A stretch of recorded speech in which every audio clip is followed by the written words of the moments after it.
Hello ಎಲ್ರಿಗೂ ನಮಸ್ಕಾರ. ಹೇಗಿದ್ದೀರಾ ನೀವೆಲ್ಲರೂ? ಐ ಹೋಪ್ ನೀವೆಲ್ಲರೂ ಚೆನ್ನಾಗಿ ಖುಷಿಯಾಗಿದ್ದೀರಾ ಅಂತ. ನಾನು Vinaya Mesta and welcome back to my YouTube channel. ಅಮೆರಿಕಾದಲ್ಲಿ ಇವಾಗ last few days of summer, ಈಗ ಸೆಪ್ಟೆಂಬರ್ ಅಲ್ವಾ, ಸೊ ಇನ್ 15-20 ಡೇಸ್ ಆದ್ಮೇಲೆ ಇಲ್ಲಿ ಫಾಲ್ ಸೀಸನ್ ಸ್ಟಾರ್ಟ್ ಆಗುತ್ತೆ. ಫಾಲ್ ಆದ್ಮೇಲೆ ವಿಂಟರ್ ಸ್ಟಾರ್ಟ್ ಆಗುತ್ತೆ, ಅವಾಗ ತುಂಬಾನೇ ಚಳಿ ಇರುತ್ತೆ. ಸೊ ಇವಾಗ last few days of summer, so ಎಲ್ಲರೂ ಬೀಚಿಗೆಲ್ಲ ಹೋಗ್ತಾರೆ. ಸೊ ನಾವು ಕೂಡ ಇವತ್ತು ಬೀಚಿಗೆ ಹೋಗ್ಬೇಕಂತ ಇದೀವಿ. ಸೊ ಸಮ್ಮರ್ ಎಂಡ್ ಆಗುವ ಮುಂಚೆ, ಸೊ ನಿಮ್ಗೂ ಕೂಡ ಇವತ್ತು ನಾವು ಬೀಚಿಗೆ ಕರ್ಕೊಂಡು ಹೋಗ್ತಾ ಇದ್ದೀವಿ. ನಮ್ಮನೆಯಿಂದ ಯಾವುದೇ ಬೀಚಿಗೆ ಹೋಗಬೇಕಾದ್ರೆ ಒಂದು ಲಾಂಗ್ ಡ್ರೈವ್ ಹೋಗಿ ಬಂದಾಗೆ ಆ್ಯಂಡ್ ಟ್ರಿಪ್ ಇನ್ನೂ ಸ್ಟಾರ್ಟ್ ಆಗಿಲ್ಲ ಅಷ್ಟು ಬೇಗ ನಾನಿಲ್ಲಿ ಡಬಲ್ ಚಾಕ್ಲೇಟ್ ಪ್ಲ್ಯಾಂಟ್ ಬೇಸ್ಡ್ ಕುಕ್ಕಿನ ತಿಂತಾ ಇದ್ದೀನಿ. ಫಸ್ಟ್ ಟೈಮ್ ನಾನು ಪ್ಲ್ಯಾಂಟ್ ಬೇಸ್ಡ್ ಕುಕ್ಕಿನ ಟ್ರೈ ಮಾಡ್ತಾ ಇರೋದು. Plant based cookie and normal cookie difference ಏನಂತ ಗೊತ್ತಾಗಿಲ್ಲ, ಎರಡೂ ನನಗೆ ಸೇಮ್ ಅನ್ಸುತ್ತೆ. ಆಲ್ಮೋಸ್ಟ್ ಇವಾಗ ನಾವು ಬೀಚ್ ರೀಚ್ ಆಗಿದ್ದೀವಿ, ಆದರೆ ಹೊರಗಡೆ ತುಂಬಾನೇ ಕ್ಲೌಡಿ ಆಗಿದೆ. ಸೊ ನೋಡೋಣ ಮಳೆ ಬರುತ್ತಾ ಇಲ್ವಾ ಅಂತ. ನಮ್ಮನೆಯಿಂದ ನಿಯರೆಸ್ಟ್ ಬೀಚಿಗೆ ಹೋಗಬೇಕಾದ್ರೆ ನಮಗೆ ಮಿನಿಮಮ್ 2 hours ಬೇಕು. 2 hours ಟ್ರಾವೆಲ್ ಮಾಡಿ ಬಂದಿದ್ದೀವಿ ನಾವು. ಸೊ ಫೈನಲಿ ರೀಚ್ ಆಗಿದ್ದೀವಿ, ಬಟ್ ತುಂಬಾನೇ ಕ್ಲೌಡಿ ಆಗಿದೆ ಹೊರಗಡೆ.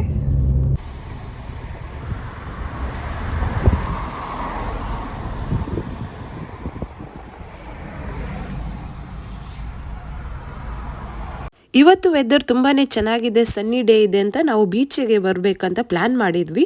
ಬಟ್ ಸಡನ್ಲಿ ನೋಡಿ ಹೇಗಾಗಿದೆ ಅಂತ, ಇಲ್ಲಿ ತುಂಬಾ ಕ್ಲೌಡಿ ಆಗಿದೆ.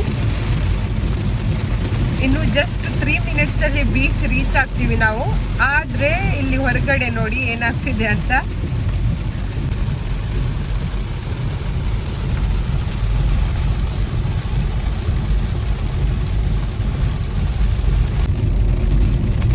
ಲಾಸ್ಟ್ ಇಯರ್ ಕೂಡ ಈ ಸೈಡ್ ಇಲ್ಲಿ ಮತ್ತೊಂದು ಬೀಚ್ ಇದೆ, ರೈಟ್ಸ್ ವಿಲ್ ಅಂತ, ಅಲ್ಲಿ ಬಂದಿದ್ವಿ. ಲಾಸ್ಟ್ ಇಯರ್ ಬಂದಾಗ ಕೂಡ ಮಳೆ ಬಂದಿತ್ತು ನಮಗೆ ಬೀಚ್ ರೀಚ್ ಆಗುವಾಗ. ಆ್ಯಂಡ್ ಈ ವರ್ಷ ಈ ಒಂದು ವಿಲ್ಮಿಂಗ್ಟನ್ ಅನ್ನೋ ಬೀಚಿಗೆ ಬಂದಿದ್ದೀವಿ.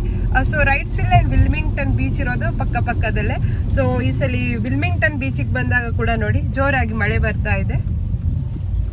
ತುಂಬ ಅಂದರೆ ತುಂಬ ಜೋರಾದ ಮಳೆ ಆ್ಯಂಡ್ ಇಲ್ಲಿ ನಮಗೆ ಪಾರ್ಕಿಂಗ್ ಸಿಗ್ತಾ ಇರಲಿಲ್ಲ. ಸೊ ನಾವು ಬೀಚ್ ಮೇಲೇ ಪಾರ್ಕಿಂಗ್ ಹುಡುಕ್ತಾ ಇದ್ದೀವಿ ಎಲ್ಲಿ ಸಿಗತ್ತಂತ. ಅದರಲ್ಲೂ ಕೂಡ ಮಳೆ ಅಲ್ವಾ, ನಾವು ಮಾತ್ರ ಅಂದ್ಕೊಂಡಿದ್ವಿ, ಬಟ್ ನಮ್ಮ ಥರನೇ ತುಂಬ ಜನ ಇಲ್ಲಿದ್ದಾರೆ, ಮಳೆಯಲ್ಲಿ ಸ್ಟಕ್ ಆಗಿದ್ದಾರೆ ಪಾಪ.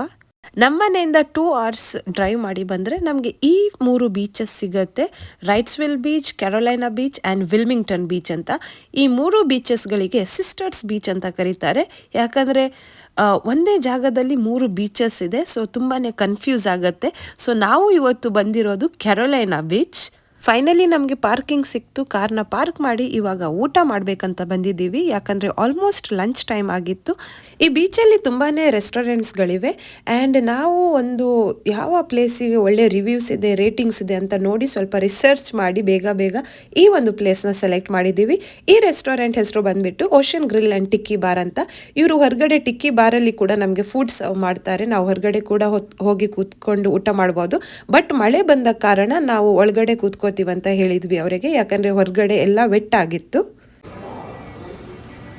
ಮೈ ಲಂಚ್ ಡೇಟ್. ಸೊ ನಾವು ನಮ್ಮ ಫುಡ್ ಆರ್ಡರ್ನ ಪ್ಲೇಸ್ ಮಾಡಿದ್ದೀವಿ. ಸೊ ಫುಡ್ ಇನ್ನೂ ಬರಬೇಕು, ಅದಕ್ಕೆ ವೇಟ್ ಮಾಡ್ತಾ ಇದ್ದೀವಿ. ಇಲ್ಲಿ ಅಮೇರಿಕನ್ಸ್ ಅವರು ಕುಡಿಯೋದು ಐಸ್ ವಾಟರ್ ಡೈಲಿ. ಸ್ನೋಫಾಲ್ ಇದ್ದಾಗ ಕೂಡ ಇವರು ಐಸ್ ವಾಟರ್ ಕುಡಿತಾರೆ ಗೊತ್ತಾ.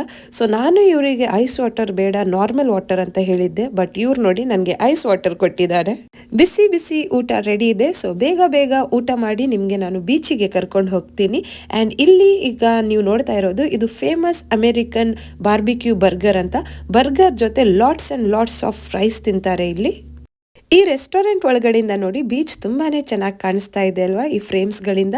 ಆ್ಯಂಡ್ ಇಲ್ಲಿ ಅವರ ಹೋಟೆಲ್ ಕೂಡ ಇದೆ, ಸ್ಟೇ ಮಾಡಬೇಕಾದ್ರೆ ಇಲ್ಲಿ ನಾವು ಸ್ಟೇ ಕೂಡ ಮಾಡ್ಬೋದು. ಆ್ಯಂಡ್ ಯಾರು ಸ್ಟೇ ಮಾಡ್ತಾರೆ ಅವರಿಗೆ ಪೂಲ್ ಆಕ್ಸೆಸ್ ಇರುತ್ತೆ. ಈ ವಿಂಡೋ ಫ್ರೇಮ್ಸ್ಗಳಿಂದ ಅಂತೂ ಇನ್ನೂ ತುಂಬಾ ಚೆನ್ನಾಗಿ ಕಾಣಿಸ್ತಾ ಇದೆ ಬೀಚ್. ಇದೇ ಇಲ್ಲಿ ಇರುವಂತಹ ಟಿಕ್ಕಿ ಬಾರ್. ಸೊ ಇಲ್ಲಿ ಕೂಡ ನಾವು ಕೂತ್ಕೊಂಡು ಲಂಚ್ ಮಾಡಬಹುದಾಗಿತ್ತು, ಆವಾಗ ತುಂಬಾ ವೆಟ್ ಆಗಿತ್ತು. ಇವಾಗ ಸ್ವಲ್ಪ ಸನ್ಲೈಟ್ ಬಂದಿದೆ ಅಲ್ವಾ, ತುಂಬಾ ಡ್ರೈ ಆಗಿದೆ. ಆ್ಯಂಡ್ ಇಲ್ಲಿ ನೋಡಿ ಎಷ್ಟು ಜನ ಇದ್ದಾರಲ್ವಾ, ಮಳೆ ಇದ್ರೂ ಕೂಡ ಕ್ಲೌಡಿ ಇದ್ರೂ ಕೂಡ ನೋಡಿ ತುಂಬಾ ಜನರು ಇವತ್ತು ಬೀಚಿಗೆ ಬಂದಿದ್ದಾರೆ. ಆ್ಯಂಡ್ ಅಮೇರಿಕನ್ಸ್ ಅವರಿಗೆ ಬೀಚ್ ಅಂದರೆ ತುಂಬಾ ಇಷ್ಟ. ಅದರಲ್ಲಂತೂ ಅವರಿಗೆ ಸನ್ ಬೇದಿಂಗ್ ಅಂದರೆ ಇನ್ನೂ ತುಂಬ ಇಷ್ಟ. ಸೊ ಅವರಿಗೆ ಟ್ಯಾನ್ ಆದಷ್ಟು ತುಂಬ ಖುಷಿ ಆಗುತ್ತೆ. ನಮಗೆಲ್ಲ ನಾವು ಟ್ಯಾನ್ ಆದರೆ ನಾವು ಡಾರ್ಕ್ ಇದ್ದೀವಿ ಅಂತ ನಾವು ಥಿಂಕ್ ಮಾಡ್ತೀವಿ, ಬಟ್ ಇಲ್ಲಿ ಅಮೇರಿಕನ್ಸ್ ಅವರಿಗೆ ಟ್ಯಾನ್ ಆಗೋದಂದರೆ ತುಂಬಾ ಇಷ್ಟ. ಇಲ್ಲಿ ಬೀಚ್ ಮೇಲೇನೆ ನೋಡಿ ತುಂಬ ಹೋಟೆಲ್ಸ್ಗಳಿವೆ. ಏನಾದರೂ ಸ್ಟೇ ಮಾಡಬೇಕಂತ ಇದ್ದರೆ ಇಲ್ಲೇ ನಾವು ಸ್ಟೇ ಮಾಡ್ಬೋದು. ಆ್ಯಂಡ್ ತುಂಬ ಜನರಿಗೆ ಬೀಚ್ ಮೇಲೇ ಸ್ಟೇ ಮಾಡೋದು ತುಂಬ ಇಷ್ಟ, ನನಗೂ ಕೂಡ. ಅಂಥವರಿಗೆಲ್ಲ ಇಲ್ಲಿ ತುಂಬಾ ಆಪ್ಷನ್ಸ್ ಇದೆ. ಊಟ ಮುಗಿಸಿ ಫೈನಲಿ ನಾವು ಬೀಚ್ ಮೇಲೆ ಬಂದಿದ್ದೀವಿ. ಸೊ ಇದೇ ನೋಡಿ ಕೆರೋಲೈನಾ ಬೀಚ್. ಇಲ್ಲಿ ಅಮೆರಿಕದಲ್ಲಿ ಎಲ್ಲ ಬೀಚ್ಗಳ ಮೇಲೆ ಪಿಯರ್ ಇದ್ದೇ ಇರುತ್ತೆ. ಸೊ ನಾವು ಇವಾಗ ಈ ಪಿಯರ್ ಕೆಳಗಡೆ ಕೂತ್ಕೊಂಡಿದ್ದೀವಿ. ತುಂಬಾ ಸನ್ರೈಸ್ ಇದೆ ಅಲ್ವಾ, ತುಂಬಾ ಸ್ಟ್ರಾಂಗ್ ಆಗಿದೆ. ಅದಕ್ಕೆ ನಾವು ಸ್ವಲ್ಪ ಇವಾಗ ಶೇಡಲ್ಲಿ ಕೂತ್ಕೊಂಡಿದ್ದೀವಿ ಬಂದು. ಬೀಚ್ ಮೇಲೆ ನನಗೆ ಒಬ್ಬರು ಹೊಸ ಫ್ರೆಂಡ್ಸ್ ಸಿಕ್ಕಿದ್ರು. ನೋಡಿ ಎಷ್ಟು ಸಣ್ಣದಾಗಿದೆ ಈ ನಾಯಿ ಮರಿ. ಸೊ ಇದರ ಹೆಸರು ಬಂದ್ಬಿಟ್ಟು ಕೀಕು ಅಂತೆ. ಕೀಕು ಕೀಕು ಅಂದರೆ ಚೆನ್ನಾಗಿ ನೋಡತ್ತೆ ಅದು ನಮ್ಮ ಕಡೆನೇ. ಇವರು ಇಲ್ಲಿಯ ಬೀಚ್ ಗಾರ್ಡ್. ಸೊ ಇಲ್ಲಿ ಇವರು ರೌಂಡ್ಸ್ ಹಾಕ್ತಾನೆ ಇರ್ತಾರೆ, ನೋಡ್ತಾ ಇರ್ತಾರೆ ಎಲ್ಲರೂ ಸೇಫ್ ಆಗಿದ್ದಾರಾ ಇಲ್ವಾ ಅಂತ. ಈಗ ಒಂದು ಎಮರ್ಜೆನ್ಸಿ ಇತ್ತು. ಎಮರ್ಜೆನ್ಸಿ ಏನಂದ್ರೆ ಇಲ್ಲಿ ಒಬ್ಬರು ಅನ್ಕಾನ್ಶಿಯಸ್ ಆಗಿದ್ರು. ಸೊ ಇಲ್ಲಿ ಟೆಂಟಲ್ಲಿ ನೀವು ನೋಡ್ಬೋದು, ಅವರಿಗೆ ಅವರು CPR ಎಲ್ಲ ಕೊಡ್ತಾ ಇದ್ದಾರೆ. ಆ್ಯಂಡ್ ಇವರು ಕೂಡ ಹೋಗಿದ್ದಾರೆ ಹೆಲ್ಪ್ ಮಾಡೋಕ್ಕೆ. ಆ್ಯಂಡ್ ವಿತಿನ್ ಫ್ಯೂ ಸೆಕೆಂಡ್ಸಲ್ಲೇ ಫೈರ್ ಡಿಪಾರ್ಟ್ಮೆಂಟ್ ಅವರು ಕೂಡ ಬಂದಿದ್ದಾರೆ. ಯಾಕಂದರೆ ಇಲ್ಲಿ ತುಂಬ strong sun rays UV rays ಇದ್ದಾಗ ಹೀಟ್ ಸ್ಟ್ರೋಕ್ ಎಲ್ಲ ಆಗುತ್ತೆ. ಹೀಟ್ ಸ್ಟ್ರೋಕ್ ಎಲ್ಲ ಆದಾಗ ಡೆಫಿನೆಟ್ಲಿ ಫೈರ್ ಡಿಪಾರ್ಟ್ಮೆಂಟ್ ಎಲ್ಲ ಅವರು ಬರ್ತಾರೆ, ಡಾಕ್ಟರ್ಸ್ ಕೂಡ ಬರ್ತಾರೆ. ಇಲ್ಲಿ ಆಲ್ರೆಡಿ ಈ ಟೆಂಟಲ್ಲಿ ಡಾಕ್ಟರ್ ಇದ್ದಾರೆ, ಆ ಪೇಷಂಟಿಗೆ ಟ್ರೀಟ್ಮೆಂಟ್ ಕೊಡ್ತಾ ಇದ್ದಾರೆ ಅವರು.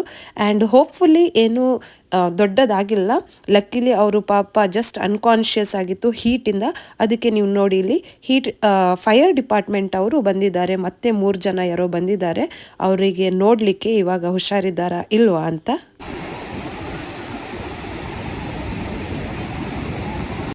ಇವ್ರು ನೋಡಿ ಇಲ್ಲಿ ಬೀಚ್ ಚೇರ್ನ ಸಮುದ್ರ ಮಧ್ಯದಲ್ಲೇ ಪ್ಲೇಸ್ ಮಾಡಿ ಕೂತ್ಕೊಂಡಿದ್ದಾರೆ. ಸೊ ನೀವು ನೋಡ್ಬೋದು ತುಂಬ ಜನ ಇಲ್ಲಿ ಸನ್ಲೈಟ್ ಇದ್ರೂ ಕೂಡ, ಸನ್ರೈಸ್ ತುಂಬ ಇದ್ರೂ ಕೂಡ ಹೇಗೆ ವಾಕ್ ಮಾಡ್ತಾ ಇದ್ದಾರೆ ಅಂತ. ಇಲ್ಲಿ ಅವರು ತುಂಬ ಕೇರ್ಫುಲ್ ಆಗಿರ್ತಾರೆ. ಎವ್ರಿ 1 ಅವರಿಗೆ ಇವರು ಸನ್ಸ್ಕ್ರೀನ್ ಎಲ್ಲ ಅಪ್ಲೈ ಮಾಡ್ತಾ ಇರ್ತಾರೆ. ಆ್ಯಂಡ್ ಇಲ್ಲಿ ಈ ಒಂದು ಬೀಚ್ ತುಂಬಾ ಕ್ಲೀನ್ ಆಗಿದೆ ನೋಡಿ, ನಮ್ಮ ಕೆರೋಲೈನಾ ಬೀಚ್. ಆ್ಯಂಡ್ ಅಂಬ್ರೆಲಾಗಳು ಕೂಡ ನಾವು ಮನೆಯಿಂದನೇ ತರಬಹುದು, ಇಲ್ಲ ಹೋಟೆಲ್ ಅವರು ನಮಗೆ ಕೊಡ್ತಾರೆ.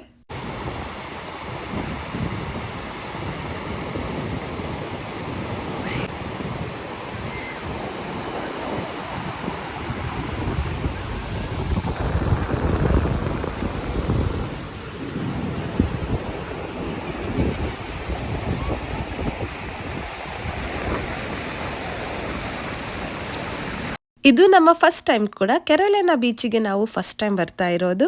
ಆ್ಯಂಡ್ ಬೀಚ್ ಅಂದರೆ ಯಾರಿಗೆ ಇಷ್ಟ ಇಲ್ಲ, ಎಲ್ರಿಗೂ ಬೀಚ್ ಅಂದರೆ ಇಷ್ಟ ಇದ್ದೇ ಇರತ್ತಲ್ವ. ಸ್ಪೆಷಲಿ ಆ ಸಮುದ್ರದ ವೇವ್ಸ್ಗಳ ಸೌಂಡ್ ಕೇಳೋಕ್ಕೆ ತುಂಬ ಖುಷಿ ಆಗುತ್ತೆ. ಆ್ಯಂಡ್ ಸಮುದ್ರ ಕೋಸ್ಟಲ್ ಸೈಡಲ್ಲೇ ಹುಟ್ಟಿ ಬೆಳೆದವರಿಗೆ ನಮಗೆ ಅಂತೂ ಬೀಚ್ ಅಂದರೆ ಇನ್ನೂ ಇಷ್ಟನೇ.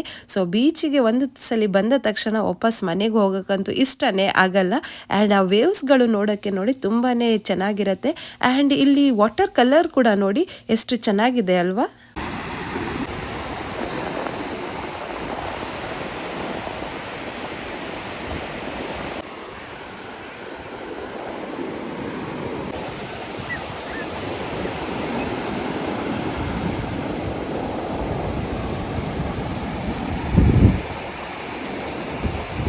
ಈ ಒಂದು ಪಿಯರ್ ಮೇಲ್ಗಡೆನೆ ಟಿಕ್ಕಿ ಬಾರ್ ಇರೋದು.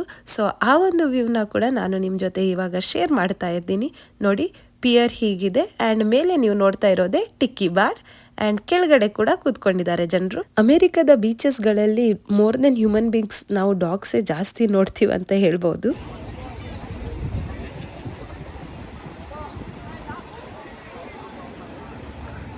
Ocean grill and tikki bar ತುಂಬಾ ಚೆನ್ನಾಗಿತ್ತು ಇವರ ಫುಡ್. ಆ್ಯಂಡ್ ಇವಾಗ ನಾವು ಮತ್ತೆ ಟಿಕ್ಕಿ ಬಾರ್ಗೆ ಬಂದಿದ್ದೀವಿ. ಸೊ ಇವಾಗ ಸಂಜೆ ಏನಾದರೂ ತಿನ್ನೋಣ ಅಂತ ಇಲ್ಲಿಗೆ ಬಂದ್ವಿ. ಬಟ್ ಇಲ್ಲಿ ವೇಟ್ ಟೈಮ್ ಎಷ್ಟು ಇತ್ತು ಗೊತ್ತಾ, ಇಲ್ಲಿ ವೇಟ್ ಟೈಮ್ ಬಂದುಬಿಟ್ಟು 1 ಅವರ್ ಇತ್ತು. ಸೊ ನಾವು 1 ಅವರ್ ಮತ್ತೆ ಆ್ಯಡ್ ಮಾಡಿ 2 ಅವರ್ಸ್ ಆದರೆ ನಾವು ಮನೆ ರೀಚ್ ಆಗ್ತೀವಿ. So we decided not to wait. Next 6 month ಇಲ್ಲಿ ಅಮೆರಿಕಾದಲ್ಲಿ ತುಂಬಾ ಕೋಲ್ಡ್ ಇರುತ್ತೆ. ಫಾಲ್ ಸೀಸನ್ ಅದಾದಮೇಲೆ ವಿಂಟರ್ ಸೀಸನ್ ಸ್ಟಾರ್ಟ್ ಆಗುತ್ತೆ. ಸೊ ಸಮ್ಮರಲ್ಲಿ ಮಾತ್ರ ನಮಗೆ ಈ ಥರ ಹೊರಗಡೆ ಎಲ್ಲ ಬರೋಕ್ಕೆ ಸಿಗತ್ತೆ. ಆ್ಯಂಡ್ ಫಾಲ್ ಆ್ಯಂಡ್ ವಿಂಟರ್ಗಳಲ್ಲಿ ಬೇಗ ಡಾರ್ಕ್ ಆಗಿಬಿಡತ್ತೆ, ಕತ್ಲಾಗುತ್ತೆ, ಸನ್ಸೆಟ್ ಆಗುತ್ತೆ ಬೇಗ. ಆ್ಯಂಡ್ ಆವಾಗ ನಮಗೆ ಹೊರಗಡೆ ಎಲ್ಲ ಜಾಸ್ತಿ ಹೋಗೋಕ್ಕೆ ಬರಲ್ಲ. ಅದಕ್ಕೆ ಜನರು ಎಲ್ಲ ಇಲ್ಲಿ ಇವಾಗ ಸಮ್ಮರಲ್ಲೇ ತುಂಬ ಔಟ್ಸೈಡ್ ಹೋಗೋಕ್ಕೆ ಇಷ್ಟಪಡ್ತಾರೆ, ಔಟ್ಡೋರ್ ಇವೆಂಟ್ಸ್ ಎಲ್ಲ ಹೋಗೋಕ್ಕೆ ಇಷ್ಟಪಡ್ತಾರೆ. ಅದಕ್ಕೆ ಇವಾಗ ಸೆಪ್ಟೆಂಬರ್ ಎಂಡ್ ಆಫ್ ಸಮ್ಮರ್ ಅಲ್ವಾ, ಅದಕ್ಕೆ ಬೀಚಲ್ಲೆಲ್ಲ ತುಂಬ ಜನ ಇರ್ತಾರೆ. ಇವಾಗ ಮನೆಗೆ ಹೋಗುವ ಟೈಮ್. ಸೊ ಮನೆಗೆ ಹೋಗ್ತಾ ಇದ್ದೀವಿ. ಬಟ್ ಇನ್ನೂ ನೋಡೋಕ್ಕಿದೆ. ಸೊ ಇಲ್ಲಿ ಇವರ ರೆಸ್ಟೋರೆಂಟ್ಸ್ ಆಗಿರ್ಬೋದು, ಅವರ ಮನೆಗಳಾಗಿರ್ಬೋದು ಆ್ಯಂಡ್ ಹೋಟೆಲ್ಸ್ ಮೋಟೆಲ್ಸ್ ಎಲ್ಲ ಇಲ್ಲಿ ಇದೆ ನೋಡಿ. ಹೀಗಿರುತ್ತೆ ಅವೆಲ್ಲ ನೋಡೋಕ್ಕೆ ಬೀಚ್ ಮೇಲೇ.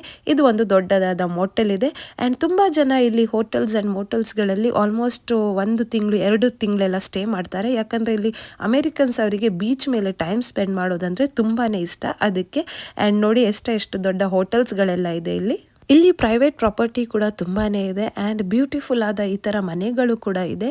ಸೊ ಇಲ್ಲಿ ರಿಟೈರ್ಡ್ ಆದವರು ಕೂಡ ತುಂಬ ಜನ ಇಲ್ಲಿ ಬೀಚ್ ಮೇಲೆ ಎಲ್ಲ ಪ್ರಾಪರ್ಟಿ ಬೈ ಮಾಡಿ ಇಲ್ಲಿನೇ ಸ್ಟೇ ಮಾಡ್ತಾರೆ. ಆ್ಯಂಡ್ ಲೆಫ್ಟ್ ಸೈಡಲ್ಲಿ ಕೂಡ ಒಂದು ಚೆನ್ನಾಗಿರೋ ಯಾರ್ಡ್ ಇತ್ತು. ಸೊ ಅದು ಆ ಸೈಡ್ ಹೋಗಿಲ್ಲ, ನಾವು ಕ್ಯಾಪ್ಚರ್ ಮಾಡೋಕ್ಕೆ ಆಗಿಲ್ಲ. ಬಟ್ ಈ ಒಂದು ಬೀಚ್ ಟೌನ್ ನೋಡಿ ತುಂಬಾ ಚೆನ್ನಾಗಿದೆ ಅಲ್ವಾ. ಕೆರೋಲಿನಾ ಬೀಚ್ ನಿಮಗೆ ಹೇಗೆ ಅನಿಸ್ತು? ಇಷ್ಟ ಆಯಿತಾ ಇಲ್ವಾ? ಆ್ಯಂಡ್ ನಮ್ಮ ಕಡೆ ಎಲ್ಲ ಬೀಚಸ್ ತುಂಬಾ ಡಿಫ್ರೆಂಟ್ ಆ್ಯಂಡ್ ಇಲ್ಲಿ ತುಂಬಾ ಡಿಫ್ರೆಂಟ್ ಅಂತ ಅನಿಸುತ್ತೆ ನನಗೆ. ಆ್ಯಂಡ್ ಇಲ್ಲಿ ನೋಡಿ ಸ್ವಲ್ಪ ಸ್ಲೋ ಮೂವಿಂಗ್ ಟ್ರಾಫಿಕ್ ಇದೆ. ಇಲ್ಲಿ ಅಮೇರಿಕಾದ ಮೋಸ್ಟ್ ಆಫ್ ದ ಬೀಚಸ್ಗಳಲ್ಲಿ ಈ ಥರ ಜಾಯಿಂಟ್ ವೀಲ್ ಇರುತ್ತೆ. ಮಕ್ಕಳಿಗೆ ಅದು ಒಂದು ಮೇನ್ ಅಟ್ರಾಕ್ಷನ್ ಅಂತಲೇ ಹೇಳ್ಬೋದು. ಬೀಚಿಗೆ ಬಂದಾಗ ಈ ಥರ ಜಾಯಿಂಟ್ ವೀಲಲ್ಲಿ ಕೂಡ ಕೂತ್ಕೊಂಡು ಫನ್ ಆ್ಯಂಡ್ ಎಂಜಾಯ್ ಮಾಡ್ಬೋದು.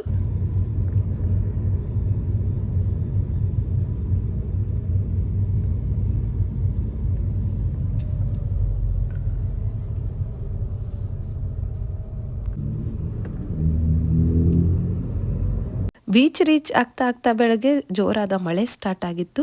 ಸೊ ನಾವು ಅಂದ್ಕೊಂಡ್ವಿ ಓಕೆ ಇವತ್ತು ಫುಲ್ ಮಳೆನೇ ಇರತ್ತಂತ. ಬಟ್ ಲಕ್ಕಿಲಿ ವೆದರ್ ತುಂಬ ಚೇಂಜ್ ಆಯಿತು, ತುಂಬಾ ಸನ್ನಿ ಆಗಿತ್ತು. So it was a good day. I hope ನಿಮ್ಗೆಲ್ಲ ಇವತ್ತಿನ ಈ ಒಂದು ಬ್ಲಾಗ್ ಇಷ್ಟವಾಗಿದೆ ಅಂತ. ಇಷ್ಟವಾದ್ರೆ ಲೈಕ್ ಮಾಡಿ, ಶೇರ್ ಮಾಡಿ ಮತ್ತು ಸಬ್ಸ್ಕ್ರೈಬ್ ಮಾಡಿ. ಯಾರೆಲ್ಲ ಹೊಸದಾಗಿ ನನ್ನ ಚಾನೆಲ್ ನೋಡ್ತಾ ಇದ್ದೀರಾ please don't forget to subscribe. Next blog ಅಲ್ಲಿ ಮತ್ತೆ ಸಿಗೋಣ.